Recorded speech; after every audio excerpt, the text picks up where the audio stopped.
Congress party. నీది Congress party. Party మరి నీ కాంగ్రెస్ పార్టీలో నీకు పిండి బత్తాలు దొరుకుతానే? బండ గుర్త అయిపోయింది. నాకు కోట్రాసు రాలే. నాకు 3 కొడుకులు.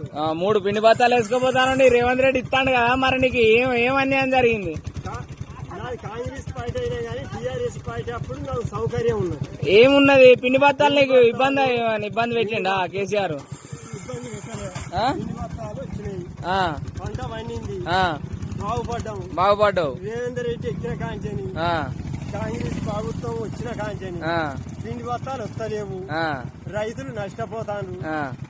మా గుద్దకు సురుకు పెట్టిండా? ఆయనకి ఇజ్జత్ ఎట్టలేదో మేము ఒక మనుషులనే, ఆయన ఒక మనిషి. అంతేనా? ఆయన గుద్దకు సిగ్గుశర ఉండాలి. అది 3 బత్తాలు వేసుకోపోతాను ఏంది బాబు ఇట్లా దొంగతనం? 3 రోజుల కంచెం తిరిగితే 3 బత్తాలు వచ్చినాయి. 3 రోజుల కంచెలా? 3 రోజులు తిరిగిన. 3 రోజులు. మరి కేసీఆర్ అప్పుడు ఏమన్నా ఇబ్బంది అయిందా?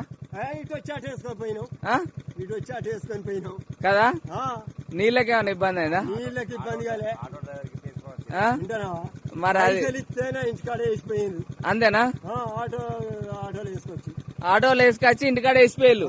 మరి రేవంత్ రెడ్డి కూడా ఇస్తాడు కానీ 3 బత్తాలు ఇచ్చిండు కానీ ఇప్పుడు 3 బత్తాలు ఇస్తాడు కానీ రేవంత్ రెడ్డి 3 బత్తాలు ఇచ్చిండు కదా బాబు. ఏమి ఇచ్చిండే? 3 బత్తాలు ఇచ్చిండు కానీ. రైతు బంధు ఎత్తానని రైతు బంధు మరి రైతు బంధు అంతే, రైతు బంధు వల్లే మరి ఎత్తాడు అన్నాడు. వేసిండట ఆల్రెడీ. ఓర్ని అవ్వా, అంతేనా?